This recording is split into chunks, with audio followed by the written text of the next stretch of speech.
tardes. Mi nombre es Liliana Rojas, soy estudiante del cuarto año de Derecho de la Universidad Fermín Toro en la modalidad 100% Saya.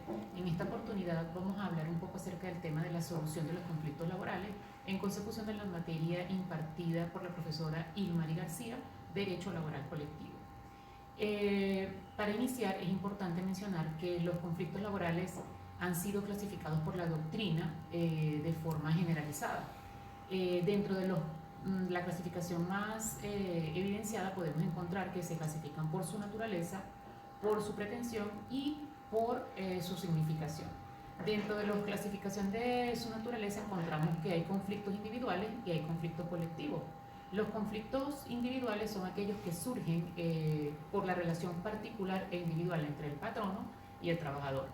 Y los conflictos colectivos son aquellos que se surgen en el seno de una empresa o de una determinada actividad en función de las condiciones de trabajo. Es decir, ya que no afecta al particular, sino que afecta a un conglomerado de personas, a un colectivo que se unen sindicalmente, y allí es donde surge el conflicto.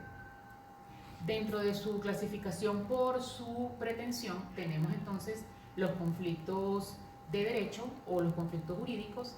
Estos lo que buscan es el alcance de una norma legal o de una estipulación contractual. Y dentro de los de intereses o los económicos buscan un beneficio económico o una ventaja económica, como por ejemplo el aumento de un salario o la bonificación extra. Por su significación tenemos los conflictos propios y los impropios. Los propios son los que nacen de la relación laboral en sí, y los impropios tienen una naturaleza distinta. Por lo general son conflictos que tienen que ver de carácter político o de solidaridad.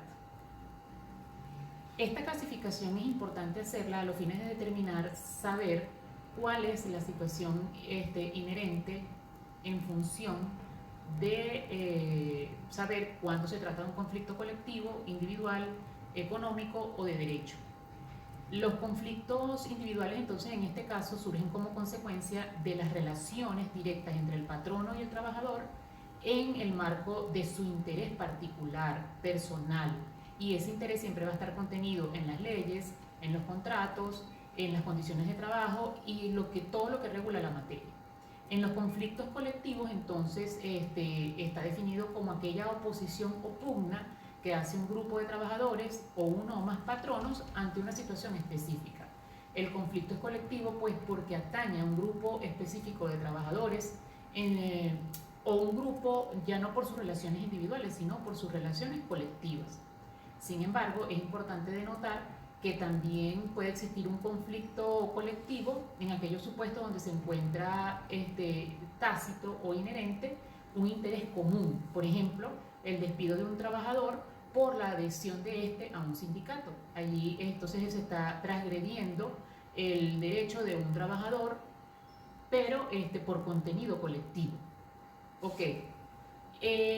Respecto a los conflictos jurídicos o de derecho, entonces estos siempre van a versar sobre situaciones relativas al alcance o la interpretación y aplicación de normas preexistentes de cualquier naturaleza, ya sean contractuales, sean legales o usuales. El derecho cuestionado afecta el interés, siempre cuando el derecho que esté cuestionado allí afecta el interés colectivo. Cuando estamos en presencia de conflictos económicos o de interés, es porque atienden a la creación de nuevas normas o la modificación de las que ya están existentes, porque así lo deciden. Son especiales en este grupo, por lo general se transforman en huelgas.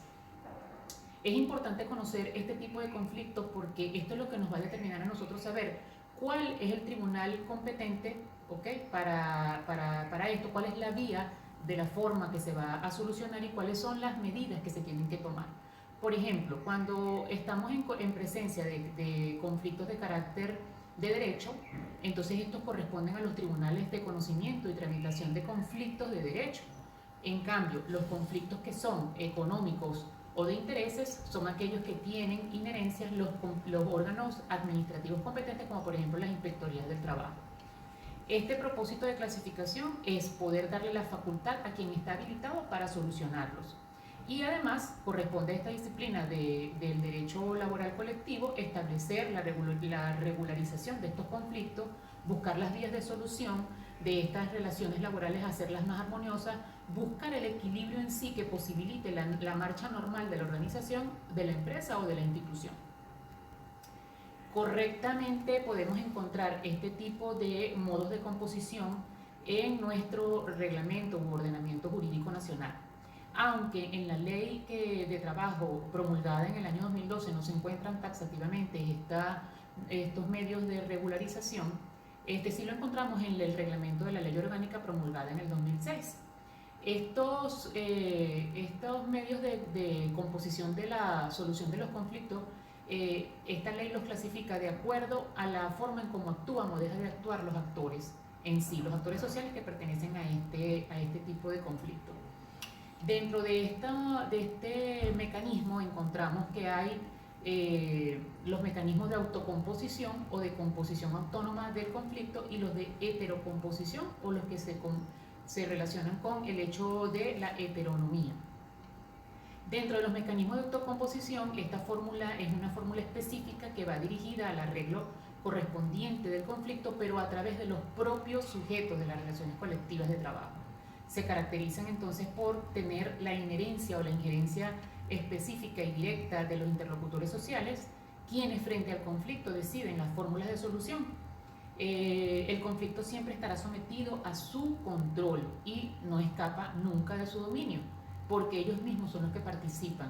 En este caso se consagra la mediación directa o la negociación directa entre ellos con el más perfecto mecanismo de autocomposición, aun cuando adicionalmente se mencionan aquí en este grupo lo que es la mediación, la conciliación, la consulta directa a los trabajadores, a empleadores, y el conflicto puede darse mediante la instalación también de una junta de comisión de mediación y conciliación o de encuestas tales como el referéndum, para así poder crear la solución del conflicto. Dentro de los mecanismos también tenemos los mecanismos de heterocomposición. En este caso, a diferencia del anterior, aquí se escapa la decisión completamente del actor social involucrado directamente en el conflicto. Ya interviene una persona ajena o extraña que tiene el dominio completo de la situación y por supuesto impone su decisión. Por acá tenemos entonces lo que llamamos el arbitraje y la sentencia judicial, tal como está expresado en el reglamento de la Ley Orgánica del Trabajo promulgada en el 2006. Nosotros tenemos que también evidenciar en este momento que el reglamento de la Ley Orgánica en su artículo 165 expresa taxativamente lo que es la autonomía colectiva. Según lo que está planteado en los conflictos, es un derecho legítimo de los sujetos colectivos su autonomía. También en el artículo 166 encontramos cuáles son estos mecanismos que ya los acabamos de mencionar, pero siempre predominando la autocomposición. En nuestra legislación predomina la autocomposición del proceso del conflicto antes de la heterocomposición. Una vez que se haya presentado o se evidencia que hay una supuesto de un conflicto, impera allí en ese momento lo que es la negociación directa entre los actores. Pero si esto no se llegase a conciliar, entonces hay que intervenir a la inspectoría, acudir a la inspectoría del trabajo, quien va en este momento a ser el sujeto de mediación y conciliación. La inspectoría llama entonces también a una junta de conciliación y mediación, y en este momento ella debe estar integrada por el inspector o la inspectora del trabajo, además por dos representantes legítimos de la empresa y de los trabajadores, cada uno con su suplente, a los fines de que ellos puedan establecer todos los medios posibles para la solución del conflicto sin la necesidad de llegar al conflicto como tal. Es una vía alterna que se utiliza para poder darle eficacia, darle garantía a los trabajadores de que lleguen a una solución sin tantas dilaciones. Cuando hablamos de la negociación directa entre las partes y no se concilia, entonces tenemos que acudir evidentemente a las demás vías que son la mediación y la conciliación. Y si no se llegase a la resolución del conflicto mediante estas vías, entonces sí debemos llegar entonces a lo que es el arbitraje y a la sentencia judicial para la solución del conflicto. Estas herramientas de medidas alternas de solución de los conflictos es una medida que está amparada en nuestra Constitución y deviene precisamente de este amparo constitucional que le da nuestra Carta Magna a lo que es la actividad colectiva como un principio de libertad colectiva. Y también es un proceso en el cual, constitucionalmente hablando, en el artículo 253 están plasmados estos principios de resolución alterna al proceso para que los trabajadores, los patronos, consigan de manera más eficaz y eficiente la solución a sus conflictos, brindar una armonía del ambiente laboral, evitar dilaciones en los procesos judiciales. También es un principio de eficacia, de eficiencia de la tutela judicial efectiva del Estado y, por supuesto, una garantía de que el trabajador tiene acceso a la justicia y de que el patrono también tiene acceso a la justicia, entendiéndose que el trabajador es el débil jurídico de la relación y que de pronto puede estar inmerso en una situación donde puede incluso negociar de manera directa y evitar los conflictos, evitar gastos excesivos y todo lo que interviene en un conflicto laboral. Eso es todo por esta tarde. Muchas gracias por su atención.